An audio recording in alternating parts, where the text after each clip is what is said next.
Muy buenas noches, amigas y amigos. Mi nombre es Manuel López Sáenz.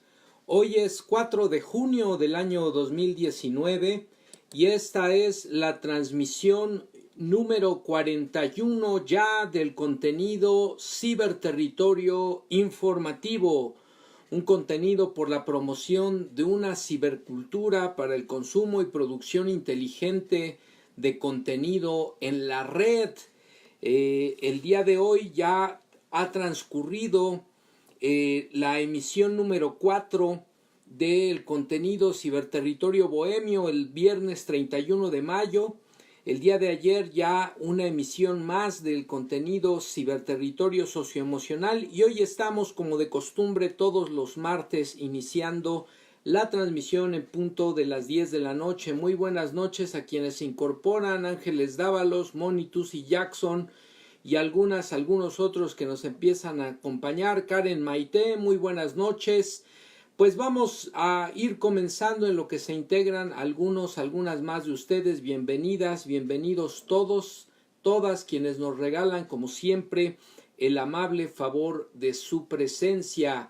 El día de hoy tenemos un par de contenidos etiquetados con el hashtag Economía del Bienestar. Este es un contenido a propósito de un enfoque distinto propuesto por uno de los economistas más sobresalientes de finales del siglo XX y principios del siglo XXI. Él es Joseph Stiglitz, Premio Nobel de Economía en 2001, quien fuera el secretario de Economía del presidente Bill Clinton en Estados Unidos en la década de los 90. Buenas noches, maestro José Luis Contreras. Banner Retana Vázquez se incorporan a la transmisión. Este contenido hace referencia a una manera distinta de leer la economía tanto a nivel nacional como a nivel internacional. Una economía basada en el contenido, en la medición del bienestar de las personas, las condiciones de vida y no necesariamente los indicadores llamados macroeconómicos. Pues vamos a comentar cuestiones al respecto y cuál es el símil en este enfoque de economía social, de economía sensible con los sectores más vulnerables de la población, que es el que está impulsando este nuevo gobierno en nuestro país, encabezado por el presidente Andrés Manuel López Obrador, que se ha denominado por propios y extraños el gobierno de la cuarta T, la cuarta transformación. El siguiente contenido que vamos a comentar es el etiquetado con el hashtag Trump se dispara en el pie. Este contenido a propósito de las declaraciones del presidente de los Estados Unidos en los últimos días, en este amago de que pretende ser una amenaza a nuestro país por la elevación o la imposición de aranceles, de impuestos del 5% inicialmente y que podrían llegar hasta el 25% a los productos que se exportan de México a los Estados Unidos. Vamos a comentar cómo analistas tanto dentro como fuera del país señalan de los inconvenientes no solo para nuestro país, para México, sino propiamente para los consumidores y productores estadounidenses, al punto de estos aranceles, de estas medidas en contra supuestamente del proceso migratorio y del tema del narcotráfico, cuando el gobierno de Estados Unidos históricamente ha alimentado estos procesos migratorios masivos por esta política de saqueo a los países centroamericanos, latinoamericanos, incluido el nuestro, el caso de México, y por otro lado se quejan del tráfico de drogas cuando ellos son los consumidores número uno de estupefacientes a nivel mundial y desde luego también productores de armas. ¿Quiénes les venden las armas a los narcotraficantes? Pues bueno, esta medida que pretende supuestamente Trump impulsar para inhibir el tráfico de drogas y presionar al gobierno mexicano para controlar la migración de centroamericanos por nuestro país hacia su frontera, pues hasta los mismos analistas, los mismos legisladores de su propio partido, el Partido Republicano en el Congreso estadounidense, están buscando la manera de bloquear estas medidas que a todas luces son contraproducentes,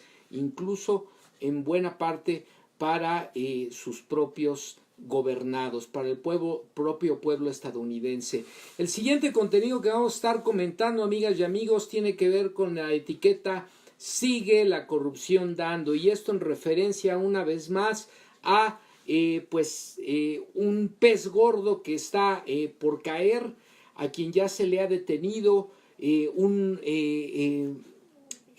empresario, un banquero fraudulento que ha sido capturado en los Estados Unidos y que va a ser extraditado en breve a nuestro país por orden precisamente del gobierno federal, la Fiscalía General de la República. Sigue la corrupción dando y siguen los corruptos cayendo en la cuarta T.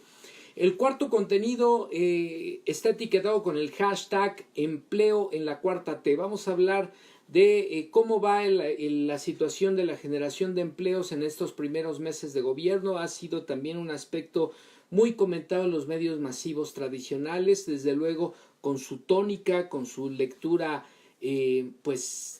poco objetiva. Vamos a hablar de estos indicadores, vamos a hablar de cómo vamos en materia de generación de empleo y particularmente a partir del anuncio el inicio de las obras para la construcción de la nueva refinería en Dos Bocas, Tabasco, y finalmente el contenido etiquetado con el hashtag "Agenda Me Canso Ganso". Pues vamos a iniciar la transmisión. Damos la bienvenida a quienes no habíamos saludado, desde luego Van Retana Vaz, Carla García, Clara Cruz Fernández, Karen Maite, que nos saluda. Muy buenas noches. Yasmín Salguero, Denise Hernández, muy buenas noches. Pedro Palma, saludos a todas, a todos que se incorporan a la transmisión. Comenzamos. Pues el primer contenido, como ya lo señalamos, amigas y amigos, tiene que ver con esta lectura distinta, con este modelo de economía del bienestar que pugna por el desarrollo, por el impulso a otros elementos importantes de las condiciones de vida de las personas en un país y a nivel desde luego mundial, y que no solo se relaciona con la cuestión de infraestructura, con los bienes materiales, sino también y por supuesto de manera muy importante con las circunstancias de vida de las personas. El Premio Nobel de Economía 2001, Joseph Stiglitz, este es un texto que escribió a finales del año pasado, pero que me parece muy importante y vigente para retomar con ustedes, en el periódico El País de España. Lo retomamos de ese portal de noticias y dice así: hace poco menos de 10 años, la Comisión Internacional sobre la Medición del Desempeño Económico y el Progreso Social publicó el informe Medir nuestras vidas, las limitaciones del Producto Interno Bruto como indicador de progreso. El título lo dice todo. El PIB no es una buena medida del bienestar. Lo que medimos afecta lo que hacemos. Y si medimos la cosa equivocada, haremos algo equivocado. Y esto aplica no solo para cuestiones económicas, lo podemos traducir o trasladar a otras dimensiones de nuestra vida y de nuestra práctica profesional. Por ejemplo, el caso educativo. Cuidado con lo que medimos, porque justo en lo que medimos puede estar el sesgo y puede estar la verdad problemática para superar las dificultades que enfrentamos. Bueno, lo que medimos afecta todo lo que hacemos, y si medimos la cosa equivocada, haremos cosas equivocadas también. Si solo nos concentramos en el bienestar material, por ejemplo, en la producción de bienes más que en la salud, la educación y el medio ambiente, nuestra visión se vuelve distorsionada. Como son distorsionadas estas medidas, nos volvemos más materialistas, dice Joseph Stiglitz. Fuimos gratamente sorprendidos por la recepción que tuvo nuestro informe, que alentó un movimiento internacional de académicos, miembros de la sociedad civil y gobiernos en pos de la creación y el empleo de métricas que reflejen una idea más amplia del bienestar. La OCDE elaboró el Índice para una Vida Mejor, formado por una variedad de métricas que reflejan mejor aquello que constituye y promueve el bienestar, y creó un grupo de expertos de alto nivel sobre la medición del desempeño económico y el progreso social, continuador de la comisión.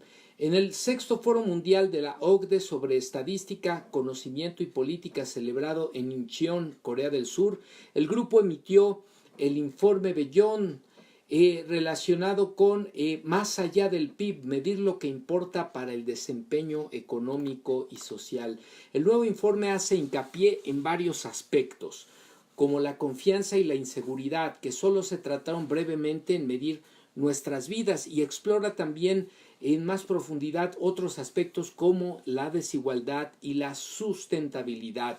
También explica de qué manera el uso de métricas inadecuadas llevó a la adopción de políticas deficientes en muchas áreas. Otros indicadores mejores hubieran revelado los efectos sumamente negativos y posiblemente duraderos de la profunda caída de la productividad y del bienestar después de la crisis de 2008 a nivel mundial, apunta Joseph Stiglitz.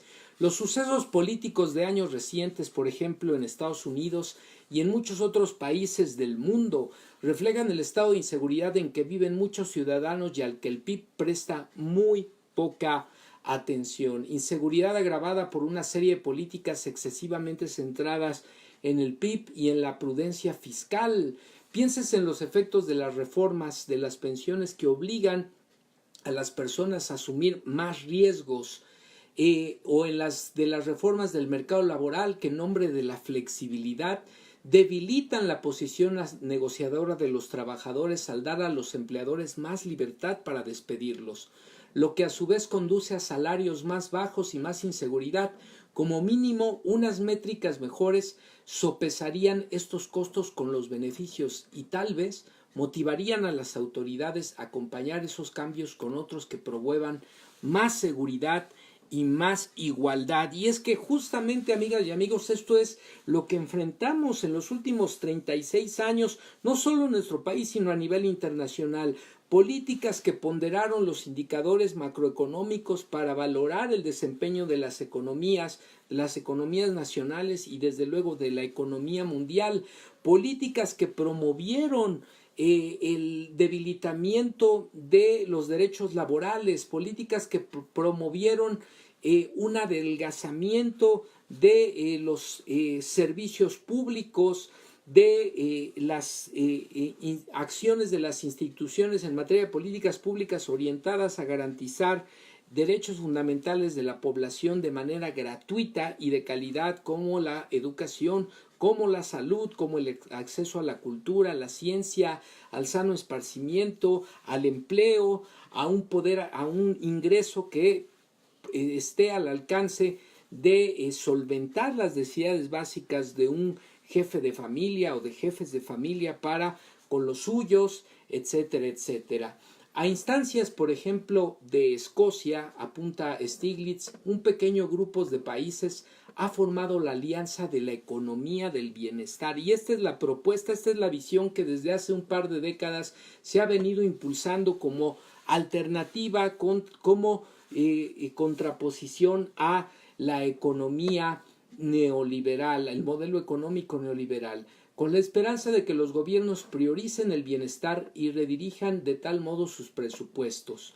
Por ejemplo, un gobierno como el caso de Nueva Zelanda se centra en el bienestar al dar más atención y recursos para la reducción de la pobreza en un sector específico de la población, como puede ser la infancia.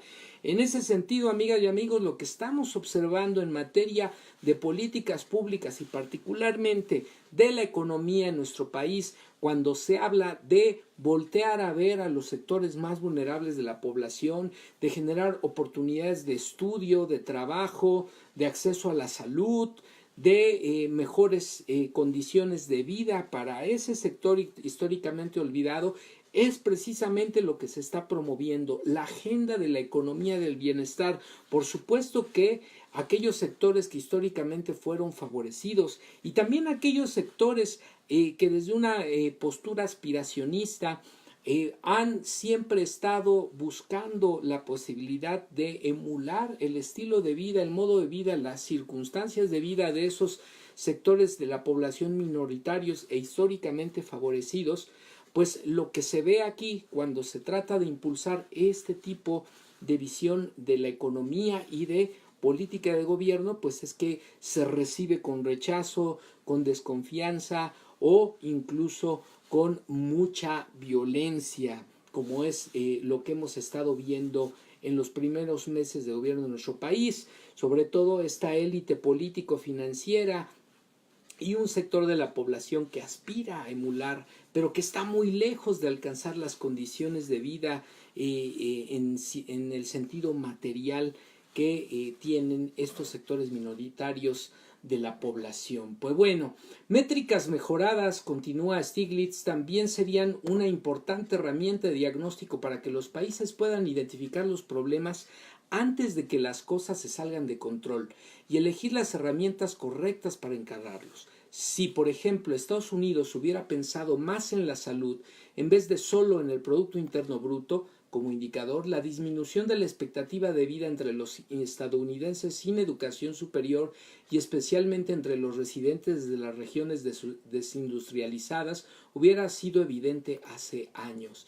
Asimismo, fue hace poco que las métricas sobre igualdad de oportunidades expusieron la hipocresía de afirmar que Estados Unidos es una tierra de oportunidades. Y esto es algo, por ejemplo, de lo que señaló Andrés Manuel López Obrador en la carta en donde responde a esta postura del gobierno estadounidense y particularmente del presidente Trump sobre la imposición de nuevos impuestos a los productos mexicanos. Los datos revelan que Estados Unidos está lleno de lo que se conoce como trampas de desigualdad. Está lejos de ser el sueño americano, América primero, o volver a ser América grande, como es o fue el lema de campaña del presidente actual.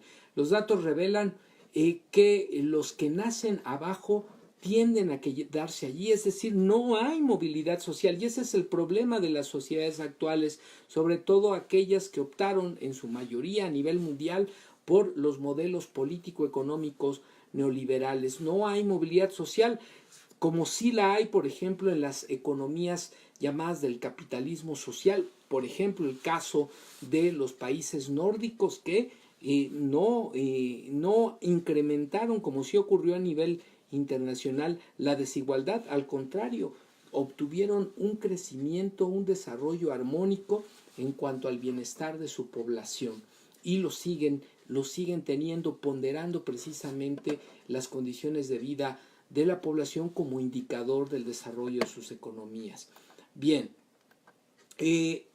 para eliminar estas trampas de desigualdad, primero, dice Stiglitz, hay que saber que existen, no negarlas y después determinar qué hechos las crean y las sostienen. Hace poco más de un cuarto de siglo, el presidente estadounidense Bill Clinton propuso poner a las personas primero. También, hay que decirlo, lo intentó hacer Obama, por ejemplo, con su programa de salud Obamacare. Es notable lo difícil que es hacer eso, apunta Stiglitz, incluso en una democracia.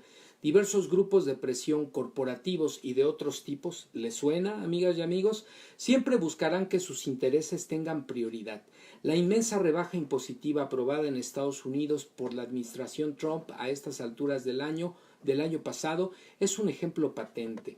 La gente de a pie, la menguante pero todavía vasta clase media, en el caso de Estados Unidos, tiene que soportar un aumento de impuestos y millones perderán el seguro de salud para financiar una rebaja de impuestos a los multimillonarios y a las corporaciones más poderosas de aquel país. Si queremos, cierra Stiglitz, poner a las personas primero, tenemos que saber qué les importa y mejorar su bienestar y cómo aumentar su suministro.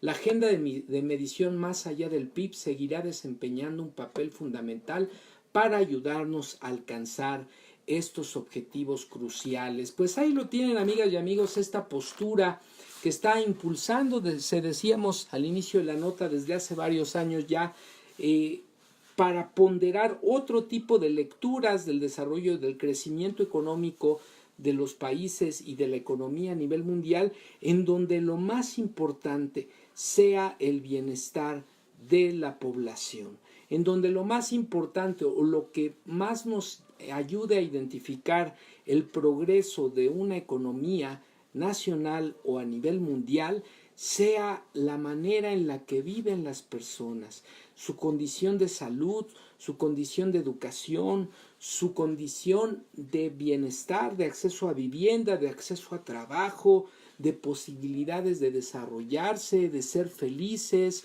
de no tener que migrar a otros territorios para buscar las oportunidades que en su propio país de origen no se les brindan. Esos son los indicadores que se están ponderando, que se están tratando de impulsar, y eso es lo que en buena medida el gobierno actual en nuestro país, por fortuna, está impulsando. Primero, ha dicho Andrés Manuel López Obrador, primero los pobres, y esto implica una agenda social, una agenda solidaria, una agenda en la cual todos estemos dispuestos a apoyar esa política que a la postre beneficia a todos. Porque si combatimos la desigualdad, eso va a generar, si combatimos la pobreza, eso va a generar menor desigualdad.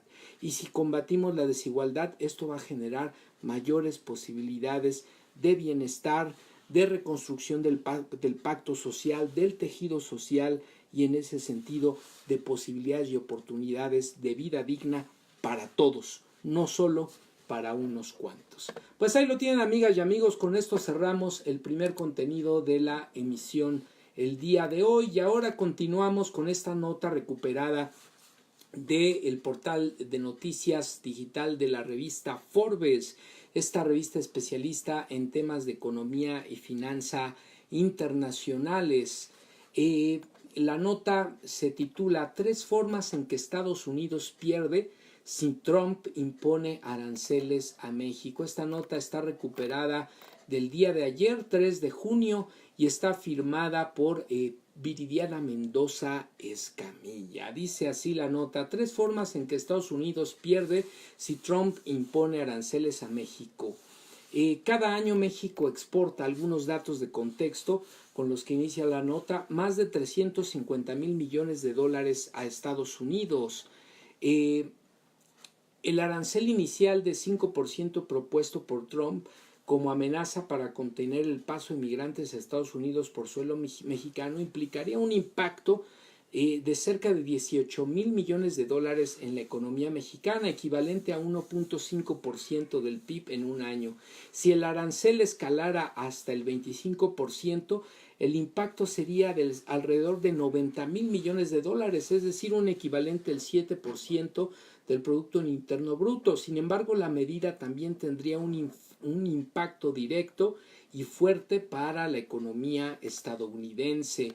No olvidemos que Trump en este momento está posicionándose para el próximo periodo electoral en la búsqueda de la reelección como presidente de los Estados Unidos, y lo que está haciendo en buena medida es hablarle a ese voto duro que, dicho sea de paso, nunca fue mayoría, porque el sistema electoral americano logró posicionarlo como vencedor en las elecciones por haber ganado mayor cantidad de distritos electorales, pero no por ser elegido por la mayoría del pueblo estadounidense. Esta es una de las contradicciones, me parece, del sistema electoral estadounidense, y en ese sentido, pues este sector, este voto duro al que se dirige Trump para hablarle sobre el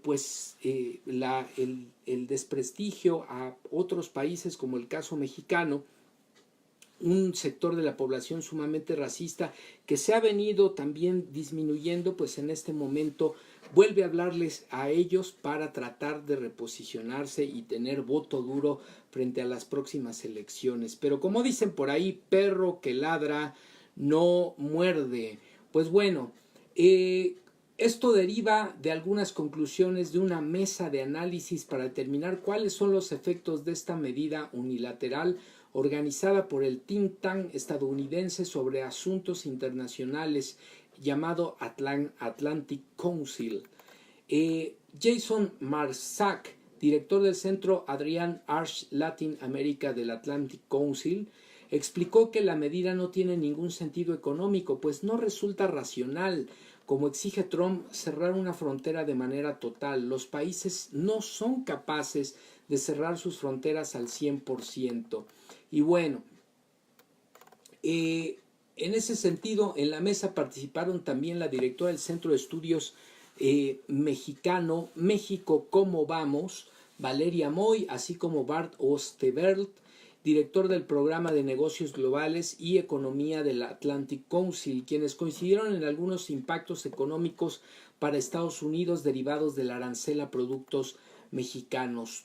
Punto número 1. De hecho, habrá más migración, dijo Valeria Moy. Explicó que si la economía en México se viera afectada de manera seria, el empleo tendría una baja y las personas en edad productiva emigrarían aún más a Estados Unidos.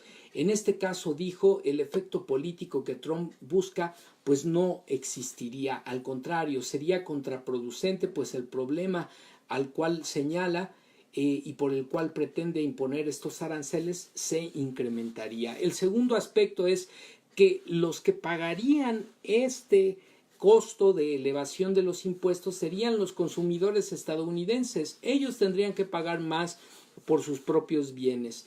Bart Ostebert explica que 40% de lo que se importa a Estados Unidos desde México son bienes y productos con los que se terminan de ensamblar o producir algún servicio en Estados Unidos. Por ejemplo, el caso de los automóviles o la comida. Entonces, si se agrava con 5% o más, en automático los consumidores de esos bienes tendrían que pagarlos más caros, algo peligroso en un momento en que la economía de Estados Unidos, por cierto, no está en las mejores condiciones. El gobierno mexicano no va a pagar esas tarifas, las compañías van a pagar esas tarifas y trasladarán el costo a los consumidores, señala. Y finalmente, China ganaría. Actualmente China y Estados Unidos enfrentan tensiones comerciales y el país norteamericano tiene un déficit comercial de más de 620,000 millones de dólares. Jason Marsac afirma que si las exportaciones mexicanas resultan más caras y pierden competitividad, las empresas estadounidenses tendrían que recurrir a otros proveedores. En ese escenario, China, el rival de Estados Unidos en términos económicos y geopolíticos, sería el beneficiado. En ese sentido es que, como etiquetamos este contenido, #Trump se da un balazo en el pie. Con estas medidas que, por cierto, dicho sea de paso, los legisladores, tanto demócratas como incluso republicanos, es decir, los legisladores del propio partido de Donald Trump, están ya valorando la posibilidad de detener estas medidas en caso de que se lleven a cabo por parte del presidente, por la inconveniencia que esto representa, el daño económico que esto representa para los consumidores estadounidenses y también para los productores, para las empresas en aquel país. En ese sentido, también sería un golpe brutal que se estaría infringiendo a sí mismo Donald Trump, sobre todo, como decíamos, frente al próximo proceso electoral. Por ahí, algunos especialistas como Paul Krugman dice precisamente que los riesgos de una medida política que puede tener implicaciones económicas, el arancel del 5% a los bienes mexicanos puede generar inflación y pérdida de empleos. La crisis de migración solo existe en la cabeza de Trump, apunta Krugman. Pues bueno, amigas y amigos, con esto estamos cerrando esta nota. Estamos en la víspera de noticias sobre la mesa de negociación entre la delegación mexicana encabezada por Marcelo Ebrard como secretario de Relaciones Exteriores y los representantes del gobierno de Estados Unidos. Seguramente mañana habrá noticias al respecto, pero pues aquí está el posicionamiento de especialistas. La verdad sea dicha, es que es una medida más política, pero sumamente torpe, que real, que viable, y que en todo caso estaría afectando de manera directa a los propios estadounidenses. Pues bueno, continuamos con el tercer contenido. Saludamos a quienes se incorporan a la transmisión el día de hoy. Ya habíamos hecho un corte. Moni Perview, Magali Silva, Cintia Hernández, Maru Belpe, Moni Tusi Jackson, que nos dice primero el bienestar social, el profesor José Cardosa, Verónica Sánchez, maestro José Cardosa nos dice urgente fraude en la normal superior. Gonzalo se atrevió a organizar un fraude, se refiere, entiendo, al director, un fraude de consulta. Gonzalo convoca a medianoche a votar para el día siguiente y organizó una mascarada de fraude. Los videos que tenemos los exhiben. Los representantes de los alumnos eran administrativos, solo una era alumna. los representantes docentes también, no había representantes del turno vespertino, un choro de risa, dice el maestro José Cardosa. Las imágenes dicen más que 1000 palabras y los videos peor, pues estaremos atentos, maestro, para compartir los videos. Y dice aquí, estamos subiendo los videos, basta, los alumnos y maestros debemos decidir. Creo que se refiere a la elección de directivos en la normal superior.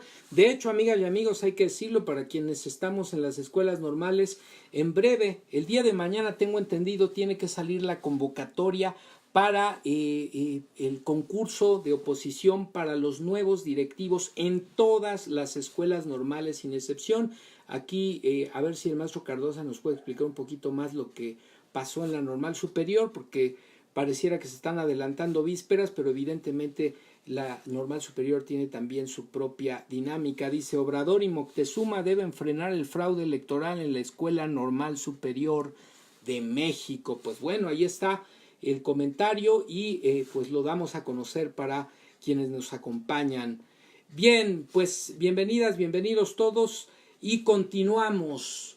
El gobierno federal abre bolsa de trabajo. Este es el cuarto, perdón. Tenemos el tercer contenido, hashtag empleo en la 4T.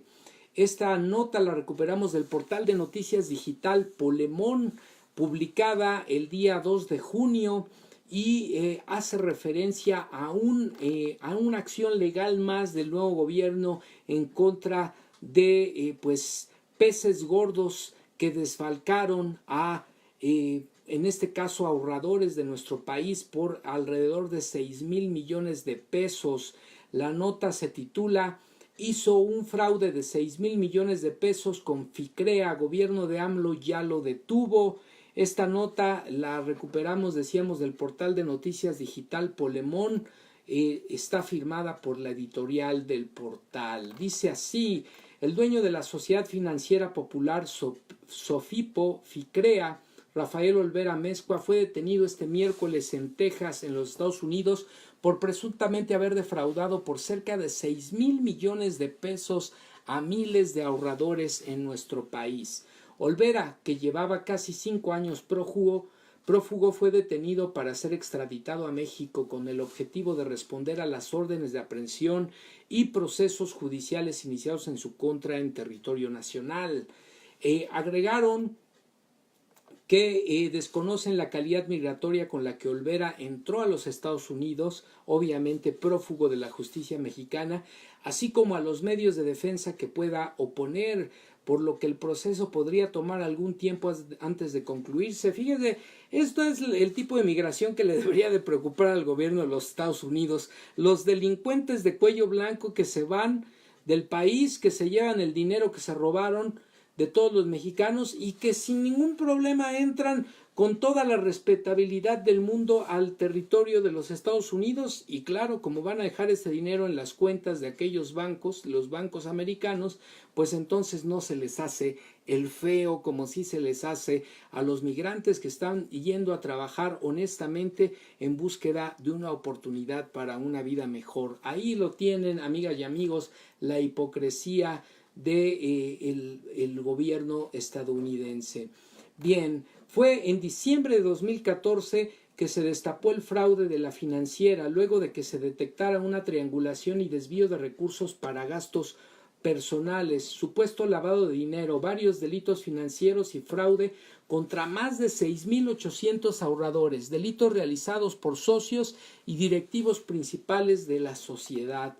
En aquel entonces las autoridades financieras pidieron a la Procuraduría General de la República dar órdenes de aprehensión en contra de al menos 10 personas relacionadas con esa Sofipo. La empresa de Olvera Amezcua ocultaba la transferencia irregular de fondos que se hacían desde la Sofipo hacia las empresas relacionadas como Lidman Trade S.A.D.C.B., Baus y Jackman Leasing S.A.D.C.B., Monca Comercial S.A.D.C.B., y para ello FICREA engañaba a sus clientes haciéndoles firmar 2 adeudos, uno con esa empresa y otro con Lidman.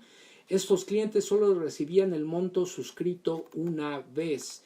La cuestión era que el primer contrato firmado en la Sofipo se registraba como un crédito y el segundo, el Deedman, se establecía como un arrendamiento puro, donde incluso se daba a los clientes una carta donde se mencionaba que la firma del crédito en FICREA fungía como un trámite administrativo ante las autoridades financieras. De esta manera, la administración logró dos cosas fundamentalmente: construir una base de créditos en la SOFIPO que no tenían ningún sustento económico, pero que servían para respaldar su información contable. Dos, transferir los recursos de una empresa no supervisada por la Comisión Nacional Bancaria y de Valores, en donde se disponía de ellos de manera discrecional y arbitraria. Así, en octubre de 2014 lograron transferir de la cartera de crédito, que era de cerca de 6.284 millones de pesos, 5.900 millones de pesos a empresas relacionadas. Prácticamente total de los fondos de la financiera depositados por los ahorradores. Actualmente las autoridades han constatado únicamente la integración de expedientes de arrendamientos por 3.200 millones de pesos.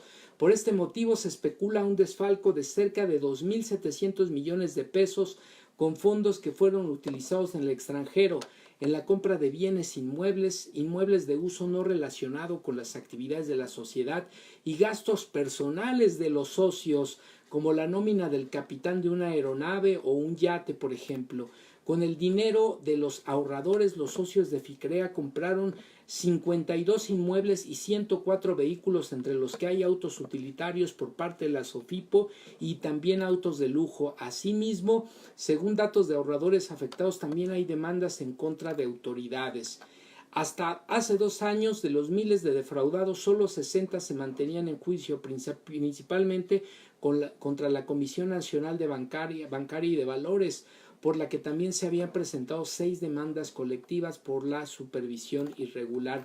Pues ahí lo tienen, amigas y amigos. La semana pasada anunciamos pues la captura de un empresario relacionado con la venta de esta empresa en ruinas de fertilizantes por parte de este empresario, y la compra irregular de esta empresa por parte de Pemex.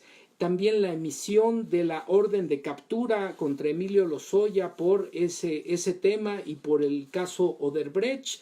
Y ahora se está anunciando la caída, el arresto de este personaje que defraudó a los ahorradores en el país por alrededor de 6.000 millones de pesos. Pues este dinero tendrá que ser repuesto, devuelto a los ahorradores, y también en un momento determinado contra quien resulta responsable por la complicidad tanto de sus socios como de autoridades del gobierno anterior, del gobierno de Enrique Peña Nieto. Ahí aparecen implicados personajes como Jaime González, por supuesto el caso, decíamos, de Rafael Olvera Amezcua, o incluso Mario Di Constanzo, funcionario del gobierno de Enrique Peña Nieto. Pues ahí lo tienen, amigas y amigos. Sigue la mata dando, sigue la corrupción dando, y la cuarta T atendiendo el tema. Saludamos a Wendy Smile, a Hatsiri Rodríguez, y nos vuelve a comentar el maestro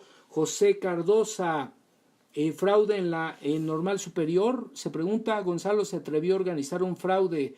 ¿Se atreverá la de GENAM y la SEP a convalidar el fraude de consulta? Y Gonzalo convoca a medianoche a votar. Sí, esto lo comentamos.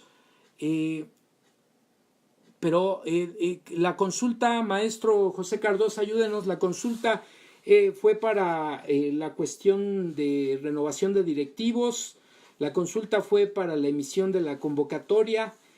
¿Para qué fue? ¿A qué se refiere? Nosotros, por ejemplo, en Educadoras tuvimos una consulta para determinar con qué plan de estudios se iba a publicar la convocatoria, que ya se va a emitir en los próximos días para el próximo ciclo escolar, y optamos por publicarla con el plan de estudios 2012, toda vez que pues el plan de estudios 2018 se diseñó de manera inacabada y se implementó de manera autoritaria en el marco de la ya abrogada reforma educativa 2013 del sexenio pasado. Entonces, a ver, explíquenos un poco de qué iba la consulta, maestro Muchas gracias por la información. Buenas noches, Enríquez Ibarra.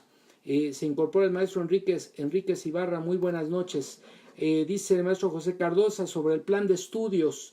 Ok, fue en el mismo tenor entonces respecto de nosotros, entiendo. Bien, pues continuamos, amigas y amigos, ya estamos en el último de los contenidos programados el día de hoy, en este caso etiquetado con el hashtag empleo en la 4T. Y aquí tengo algunos datos, además de la nota que recuperamos para ustedes del portal digital de noticias. Sin embargo, aquí nos aclara el maestro José Cardosa que quiere imponerse en la normal superior el plan de estudios 2018.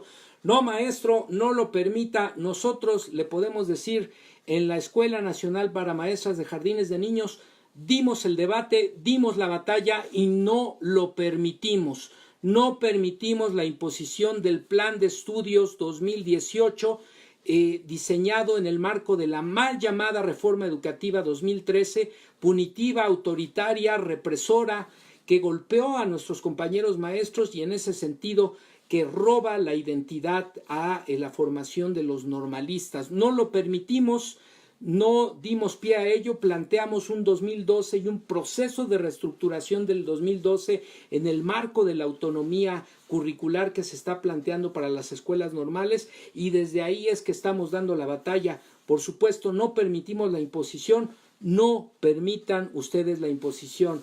En la cuestión de la elección de directivos, pues hay que estar también atentos, se tiene que emitir la convocatoria y en ese sentido llevar a cabo la elección de directivos por proyecto, no por persona. En ese sentido hay que estar atentos. Gracias, maestro Cardosa, por la información. Bien, continuamos con el contenido programado, amigas y amigos. Y aquí tenemos este contenido, hashtag empleo en la 4T. Les decía yo que además de la nota publicada en Sin embargo el día de hoy, el día de ayer, está firmada por la redacción del portal de noticias titulada El Gobierno Federal abre bolsa de trabajo para Dos Bocas, se ofrecerán hasta 22,000 plazas. Es importante esta información, amigas y amigos, porque este ha sido uno de los aspectos en donde más se ha pretendido golpear de manera lesiva, de manera tramposa al nuevo gobierno. Y es que, por ejemplo, algunos datos que tenemos aquí es que durante el primer trimestre de gobierno del año, del 2019, que prácticamente son los primeros 4 meses de gobierno, se crearon alrededor de 299,000 empleos formales, pero también se puso en marcha el programa Jóvenes Construyendo Futuro, que brindó fuentes de empleo al momento a alrededor de 208,000 jóvenes. El programa Sembrando Vida, que ya está activo y que estima de generar empleos permanentes a cerca de 400,000 personas, y el programa de caminos pavimentados en cabeceras municipales, que también ya está activo y que está generando fuentes de empleo formales para los habitantes, principalmente de comunidades apartadas, de comunidades rurales, de comunidades indígenas. Entonces, amigas y amigos, aquí hay una serie de datos que son importantes recalcar. Por supuesto, no hay que echar las campanas al vuelo, hay muchos retos que cumplir, hay todavía muchos desafíos que enfrentar, pero lo cierto es que en los primeros meses de gobierno, subrayo, en los primeros meses de gobierno, se observa ya un impacto importante en materia de generación de empleos. Pues bueno, y esta nota nos dice: el gobierno federal abre la bolsa de trabajo para Dos Bocas, se ofrecerán alrededor de 22,000 fuentes de trabajo con la apertura de esta refinería que se empezó a construir ya en esta semana. Entre las más de 22,000 vacantes para la construcción de la refinería de Dos Bocas se solicitarán obreros, traductores, pilotos navales, recepcionistas bilingües, auxiliares de compras, andamieros, biólogos, ecólogos, abogados, geólogos y geofísicos, entre otros puestos. A partir de este lunes comenzaron las obras para construir la refinería de Dos Bocas en Tabasco, por lo que desde la madrugada cientos de personas hicieron fila para postularse por una de las más de 22,000 vacantes ofertadas por los gobiernos federales y estatales en el caso de Tabasco. De acuerdo con la convocatoria estatal, el gobierno requeriría de obreros, traductores, piloto naval, auxiliares de compras, andamieros, recepcionistas bilingües, biólogos, ecólogos, abogados, geólogos, y de igual manera se aperturó la solicitud para especialistas en petroquímica, rotulistas, cocineros, choferes, soldadores y albañiles, entre otros oficios. Aspirantes provenientes de diferentes estados de la República, no solo de Tabasco, se formaron desde las primeras horas de este lunes. Arturo Herrera, subsecretario de la Secretaría de Hacienda y Crédito Público, confirmó que la construcción de la refinería de Dos Bocas en el estado de Tabasco se retrasaría debido a los nuevos incentivos planeados para petróleos mexicanos. Sin embargo, el presidente Andrés Manuel López Obrador informó que la licitación para su construcción está planeada para iniciar el 18 de marzo. Expuso que la construcción de Dos Bocas en el municipio de Paraíso no sería autorizada hasta que tengamos una cifra final que no sea muy diferente de los 8,000 millones de dólares originales. Finalmente, se dio luz verde para iniciar este lunes 3 de junio el trabajo de las obras para la construcción de esta refinería. Una refinería que, hay que decirlo, amigas y amigos, pues no se ha construido refinería alguna en el país durante las últimas décadas, y esto pues ha implicado la renuncia por parte de un país como el nuestro a la autonomía energética, que es un asunto de desarrollo económico, de creación de empleos, de aprovechamiento de los recursos naturales e incluso de seguridad nacional. Ya se ha explicado, por ejemplo, en el caso del problema que hubo por la gasolina, por el desabasto de gasolina a raíz del combate, de esta iniciativa de combate al robo de combustible, pues se dijo que esta es una de las razones por las cuales se tiene que impulsar la autonomía energética, producir nuestros propios combustibles para que nadie, ni adversarios al interior del país, ni gobiernos extranjeros puedan condicionar el desarrollo de nuestra nación a partir del chantaje por la venta de combustibles y sus derivados. Pues ahí lo tienen, amigas y amigos, el contenido #empleo en la 4T, y sigue avanzando el gobierno de la República. Pues bueno, ya estamos cerrando la transmisión del día de hoy, amigas y amigos, y en este caso pues hacer referencia a el contenido #Agenda Me Canso Ganso. El día 29 de mayo se anunció la conversación por más de una hora con la maestra Christine Lagarde, directora del gerente del Fondo Monetario Internacional.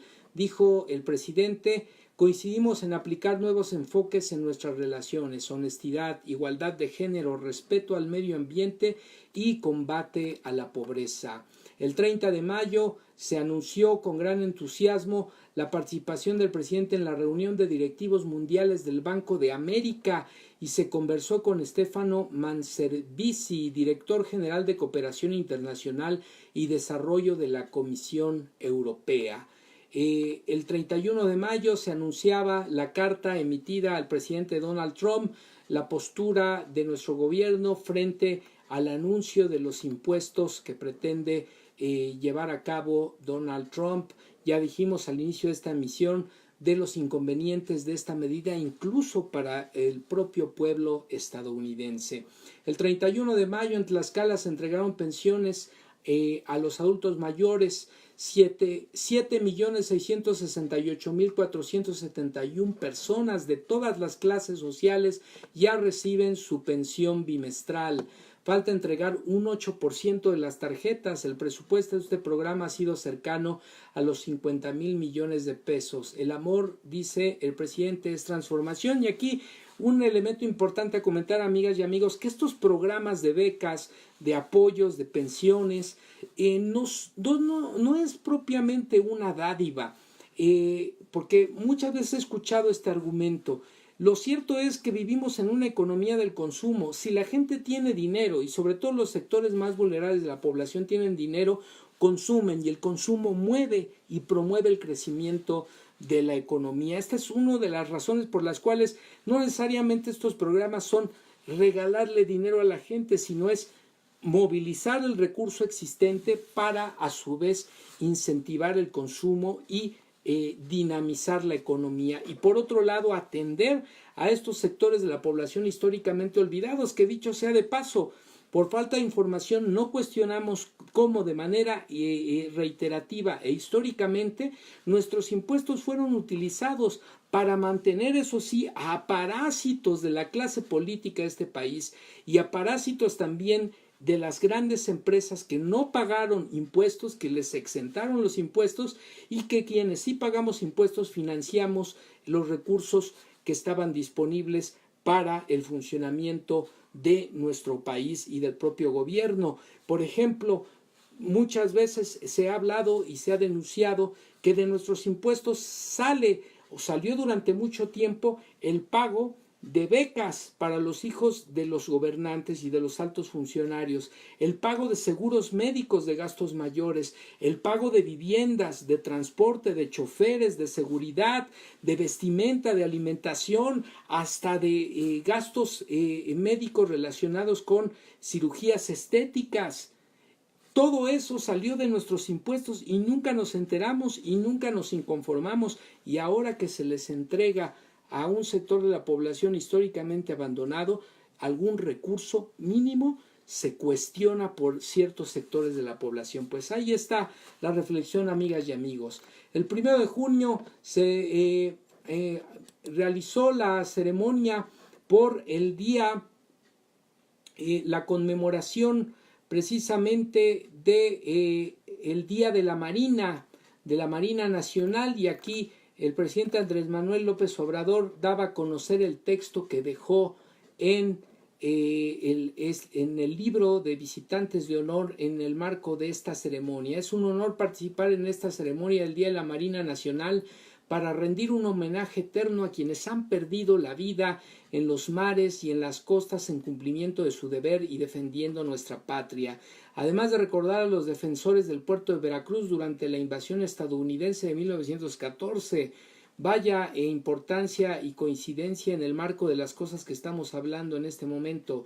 Expresamos nuestra solidaridad a los familiares, amigos y compañeros de los 5 marinos que perdieron la vida sofocando el fuego en la Sierra Gorda del estado de Querétaro, ahora que pues ocurrió este accidente en el marco pues de los terribles incendios forestales que vivimos en el país. Gracias, marinos, por representar con dignidad en los mares del mundo a nuestro querido México. Veracruz, 1 de junio del 2019, a Andrés Manuel López Obrador, presidente de México. Y bien, continuamos. El día 2 de junio el gobierno de México se pronunciaba nuevamente diciendo es amigo del gobierno de Estados Unidos. El presidente de México quiere seguir siendo amigo del presidente Trump. Los mexicanos somos amigos del pueblo estadounidense. A ellos les digo desde Paraíso, juremos que nada ni nadie separe nuestra bonita y sagrada amistad. El 2 de junio se anunciaba también el comienzo de la construcción de la refinería de Dos Bocas, Tabasco, que ya comentamos. Vamos a procesar el petróleo en el país para dejar de comprar las gasolinas y el diésel en el extranjero. El día 3 de junio, el día de ayer, no se puede avanzar, se decía en la conferencia matutina, y transformar sin el apoyo de los ciudadanos. Juntos podemos seguir haciendo historia. El 3 de junio también se agradecería la solidaridad de distintos sectores de la población frente a las diatribas, a los arrebatos del presidente estadounidense Donald Trump, y se hacía alusión también a la carta enviada por Alberto Ballesteros en apoyo y reconocimiento a la postura del presidente de México por la carta emitida al gobierno de los Estados Unidos.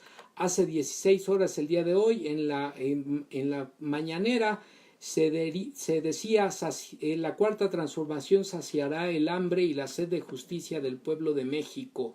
Con ese lema se llevaron a cabo pues esta jornada ya acostumbrada de comunicación e interacción con los medios y con la sociedad mexicana en su conjunto. Hace 4 horas en Colima se entregaron apoyos de los programas integrales de bienestar y se informó que continúa la distribución de manera directa y sin intermediarios. Si los jóvenes tienen estudio y trabajo, si se apoya el campo y hay bienestar, habrá seguridad pública y a eso se apuesta en este gobierno. Pues bueno, amigas y amigos, ya estamos cerrando la transmisión del día de hoy. En este caso, recordarles a propósito pues de la lectura, perdón que me desaparezca de cuadro un momentito, a propósito de la lectura del primer contenido firmado por Joseph Stiglitz, este libro que ya les habíamos recomendado, se los volvemos a recomendar, Joseph Stiglitz, El precio de la desigualdad. El 1% de la población tiene lo que el 99% necesita a nivel mundial, editorial Taurus, publicado en el año 2000, si no me equivoco, a ver, déjenme, primera edición en México en el año 2012 precisamente, y recomendarles que puedan adquirir, que puedan buscar algunas otras obras de este extraordinario autor, como el caso de El malestar en la globalización, también de editorial Taurus, Cómo hacer que funcione la globalización, de editorial Taurus, todos de editorial Taurus, La gran brecha, Caída libre y El euro, de Joseph Stiglitz, Premio Nobel de Economía 2001. Pues ahí lo tienen, la recomendación de lectura del día de hoy, amigas y amigos, y vamos desde luego a mandar, como de costumbre, los saludos y el agradecimiento a quienes nos regalaron el amable favor de su presencia. Bernardino Riu, muy buenas noches, saludos. Lina Ramírez, que nos acompañó, saludos también. BG Jean, saludos. Aranza RZ, muchos saludos. Samantha Rojas, saludos. Nos decía nuevamente el maestro José Cardosa, tenemos videos y no caímos en la trampa de provocación. Esperamos la solidaridad de los normalistas y de la gente. Por ahí anda, está con nosotros el maestro Enrique Enríquez. Seguramente habrá alguna posibilidad de vincularse, maestro. Mariana Tamila, saludos. Inflaron la votación, nos dice el maestro Cardosa, e impuso todo el aparato electoral. Yo sí convocaría a que hubiera una jornada, maestro, de información en las escuelas normales para solidarizarnos. No es posible que en el marco de estas oportunidades de participación democrática que tenemos que construir todos y que se están generando también en este nuevo momento de nuestra historia, en este caso para las escuelas normales, se sigan con estas prácticas antidemocráticas que siempre han estado y que han ido en detrimento de nuestras comunidades y de nuestro trabajo académico. Ángeles Dávalos dice, así es, defendimos el Plan 2002 en relación a lo que comentábamos respecto de la convocatoria y la consulta en las escuelas normales. El maestro José Cardosa nos comentaba lo que ya señalábamos. El maestro Enrique Enríquez, que nos acompañó, pues ahí está el maestro Enrique Enríquez, líder de la sección 9 de la CENTE. Saludos. Maestro José Cardosa, Hatsiri Rodríguez, muchos saludos. Aquí Wendy Smile, saludos. ¿Quién más por acá? Maestro José Cardosa, Verónica Sánchez, saludos. Saludos al maestro José Cardosa. Moni Tusi Jackson, que nos decía primero el bienestar social, saludos. Maru Belpe, saludos. ¿Cómo va el asunto, Maru Belpe, de la normal de Xochimilco? A ver si nos puedes regalar un comentario o avisarnos en breve. Cintia Hernández, saludos. Magali Silva, saludos. Moni Perviu, saludos. Pedro Palma, que nos acompañaba también, saludos. Karen Maite, saludos. Ángeles Dávalos, saludos. Denise Hernández, saludos. Yasmín Salguero, saludos. Karen Maite, saludos. También nos saludaba. Decía aquí Karen Maite que como es más tarde, llega más temprano. Creo que estaba peleando con Ángeles. Clara Cruz, saludos. Carla García. Vane Retana.